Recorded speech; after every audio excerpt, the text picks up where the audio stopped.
Hi, this is our last video for the energy unit. We're going to introduce the topic of power. Now, power is one of those terms, just like you've heard a lot of times throughout this course, where the way we use the word power in everyday speech is not the same as the way power is described and discussed in physics. So, here's the example I'll use to get us started. Let's imagine that there's two people at the gym and they're trying to bench press 60 kilograms. So they're laying down on the bench, they've got the bar over their chest, and they're trying to push up on the bar all the way so their arms are extended and then bring it back down. That's the bench press. Buff Bob is able to push the weight up 1 meter, okay, that's about the length of his arms, in 0.5 seconds, whereas Scrawny Stanley struggles with the weight but is able to push it up 1 meter in 3 seconds. First thing we want to do is figure out how much work did Buff Bob do. Remember that work, we always have to talk about what force is doing the work. If Buff Bob is doing some work on the barbell, then he's probably pushing it, which means there's an applied force. So we're going to say that the work is being done by the applied force. That's what we care about. And work is always force times displacement times cosine theta. Now, if Buff Bob is pushing up the weight, then his applied force is upward, the displacement of the weight is upward, and that means that FA and F and D are in the same direction, which means that they are 0 degrees apart from each other, which means this angle is 0, and as we know, the cosine of 0 is 1, so we can cross this off and just write 1. In order to calculate the amount of work done, though, I know the displacement of the weight, I have to know how much force he used. That means I need a free body diagram. I'll draw that over here. Our object is the weights. We have an XY axis. There's two basic forces on the weights. There's a force of gravity downward, and there's Bob's applied force upward. That means the net force equation looks like this. F net Y equals FA minus FG, which is equal to MAY. The weights, let's assume that there's no acceleration of the weights as they go up. Let's assume the simplest possible case and that the weights don't accelerate. They move at a constant velocity. That allows us to say that the applied force is equal to Fg, which means it's equal to m times g. So Fa can be turned into m times g times d, which means the work done by the applied force is equal to the mass of the weight, which is 60 kilograms. G, it does not the acceleration of the weight, it's just a constant for helping us find the force of gravity and the applied force. Acceleration due to gravity, 9.81 meters per second squared times 1 meter.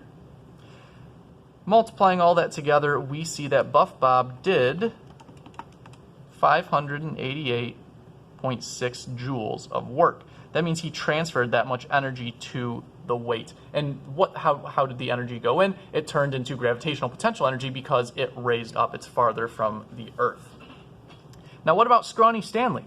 He's also doing work with his applied force. He's also pushing up on the bar, so I think we can get rid of the cosine theta term.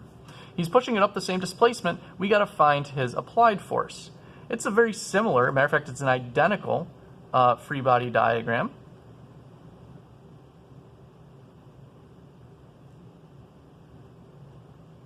FA, FG. The net force equation is exactly the same. We will again assume that there is no acceleration. There's no issues with doing that. So the applied force, again, is equal to the mass times the acceleration due to gravity, and that's the mass of the weights. So I get the same basic format for the equation, and as a matter of fact, wait a second, the mass of the weights is still the same, it's 60 kg. G, the acceleration due to gravity, not of the weights, but acceleration due to gravity, it's a constant, is the same, and the displacement is the same. So it looks to me like Scrawny Stanley does the exact same amount of work as Buff Bob. Okay, there's something that we're missing here, because if you were to go to the gym and see Buff Bob pushing up that weight very easily in half a second and Scrawny Stanley struggling to push up that weight, there's no doubt to you who's stronger. It's Buff Bob. But they're still doing the same amount of work. They're transferring the same amount of energy to the weights. So what is the difference? The difference is in the times, obviously. Okay? The difference is in the times. But Buff Bob does his work much quicker. Does his work in a smaller amount of time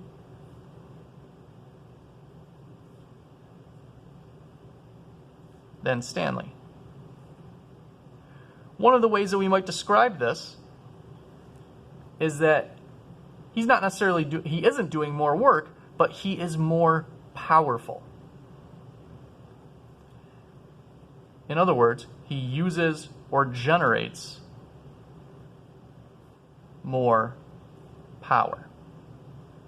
Okay? He's generating more power. That's why Bob looks more fit. By judging who's more in shape, what you're really kind of judging there is power. Now, we use power for in a lot of different ways, but that's the way that we're going to use it in physics. This sort of idea, it has to do something with time. The definition that we're going to go with is the rate at which work is done. And remember, when work is done, what that means is that energy is being transferred from one place to another, from one object to another, from one type to another.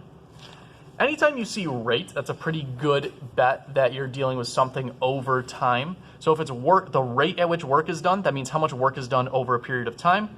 The equation, you might guess, is therefore work divided by time, and that's exactly what we see on the reference tables, P equals W over T. However, we also know that work is equal to force times displacement times cosine theta, but I'm going to leave that part off for right now.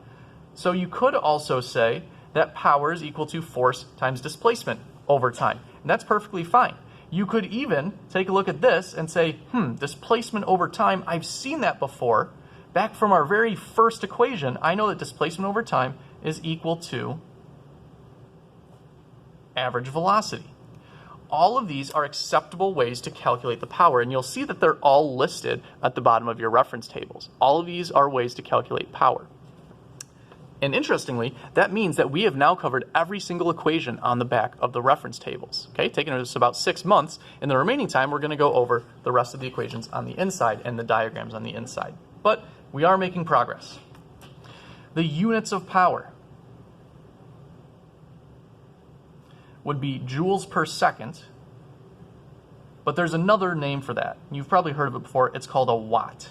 Okay, joules per second are watts. And the symbol is capital W, so you've got to be really clear on what your capital W means. Here, it stands for work, and it's a variable. Here, it stands for watts, and it's a unit. Okay, they're both capital W, so you got to be careful.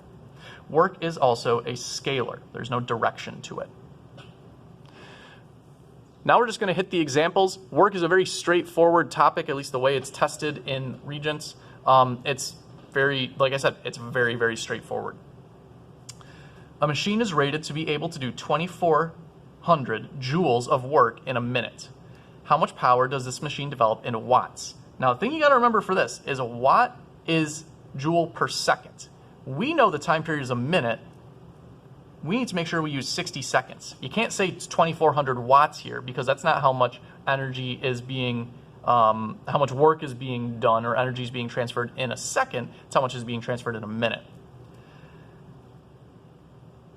My equation is power equals work over time. I want to find the power. The work done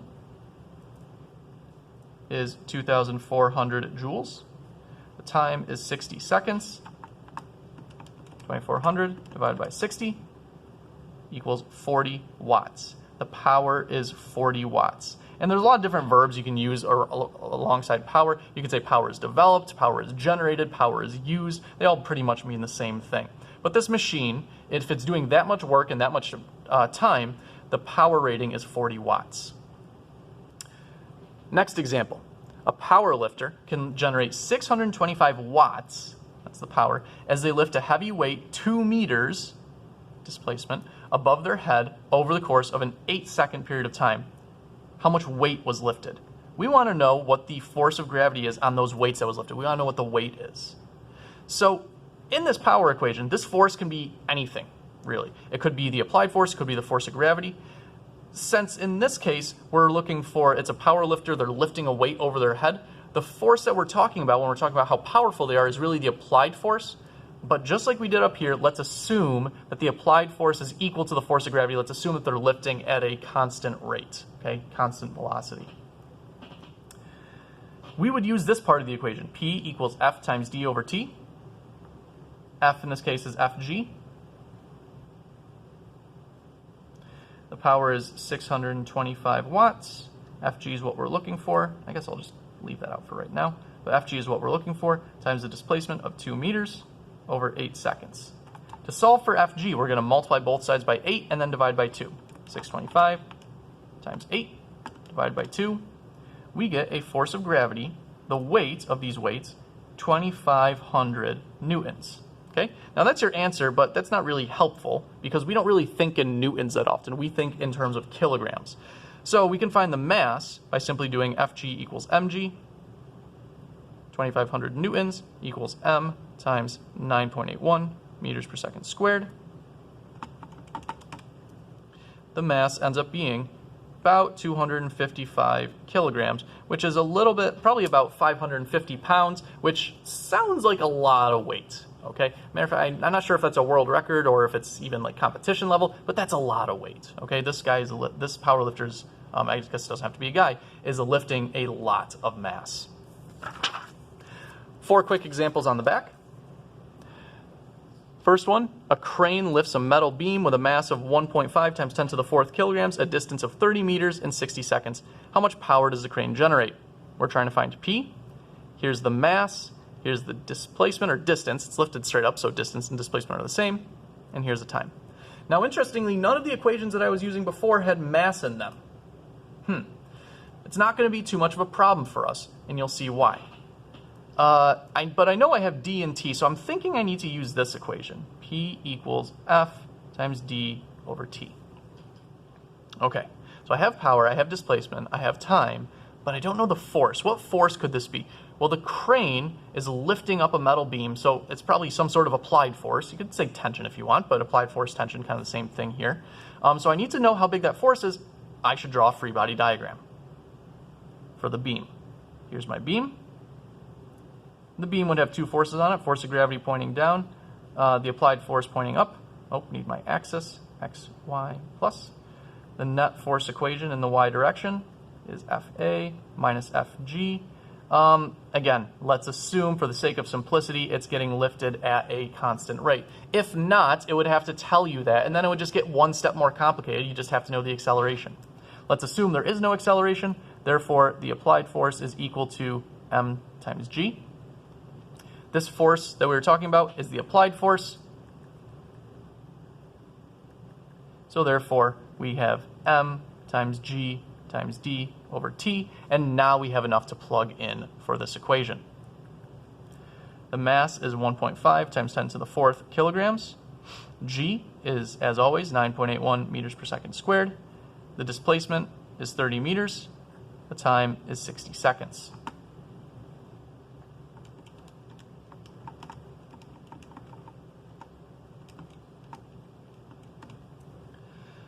The power generated is 73,575 watts.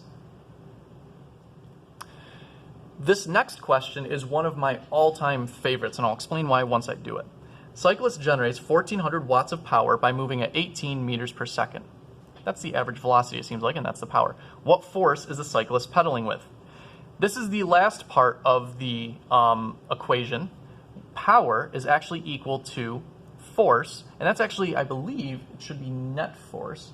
Or no, it's not net force. It's whatever force you need it to be. Times average velocity. Okay, so power is 1,400 watts. The force is what we're looking for, and the average velocity is 18 meters per second.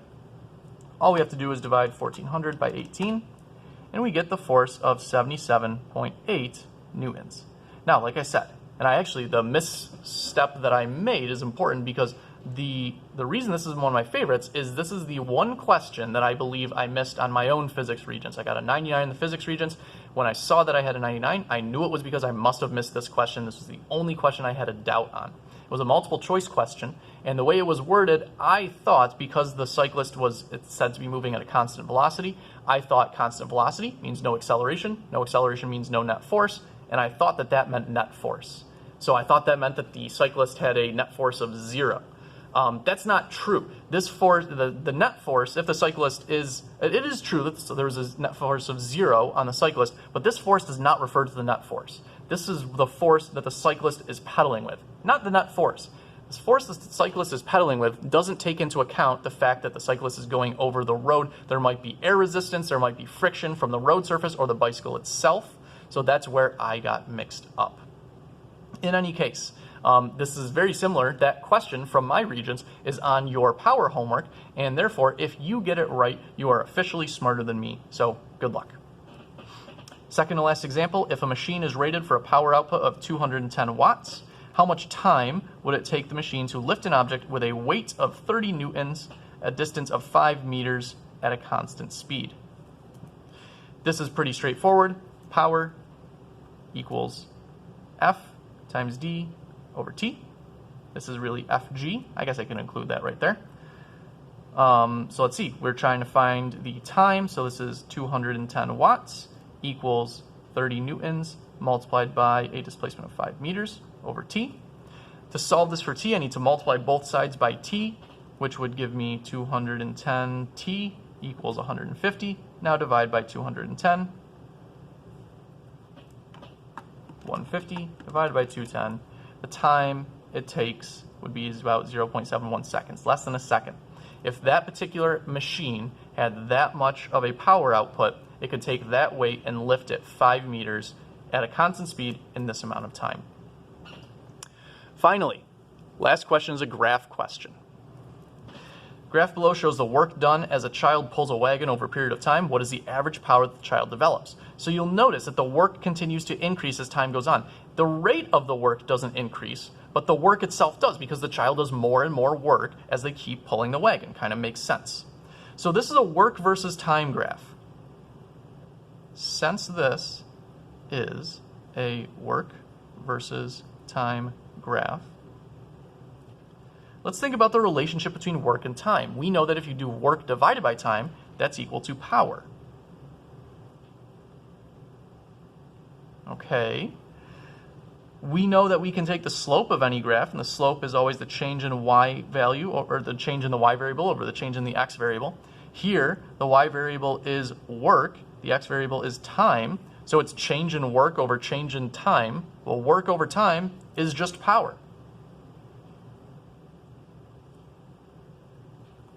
So interestingly, the slope of a work versus time graph tells you the power output of whatever is being graphed. We can find the slope here by looking at these points, y2 minus y1 over x2 minus x1. y2 is 700 joules, y1 is 0 joules, 10 seconds minus 0 seconds, 700 divided by 10 is 70. So the power output of this child is 70 watts, which is 70 joules per second. In other words, the child is giving 70 joules of energy to the wagon per second. And that kind of makes sense. At about 1 second, it's probably about 70. At 2 seconds, it's 70 plus 70, or 70 times 2, which is about 140. It makes sense. So one thing to remember is for a work versus time graph, the power is the slope of the best fit line. Okay? You do run into those every once in a while. The power is the slope of the best fit line of a work versus time graph. And since this is a constant slope on the best fit line, that means the power output is constant. It's a constant flow of energy. The amount of energy going from the child to the wagon is the same per second. It doesn't change. Power is pretty straightforward. That's pretty much it. Our next topic will be electricity. Okay, we're going to make a huge jump. We've finished the mechanics section. So now we're going to move on to electricity. I'll be back with videos for those. Talk to you later.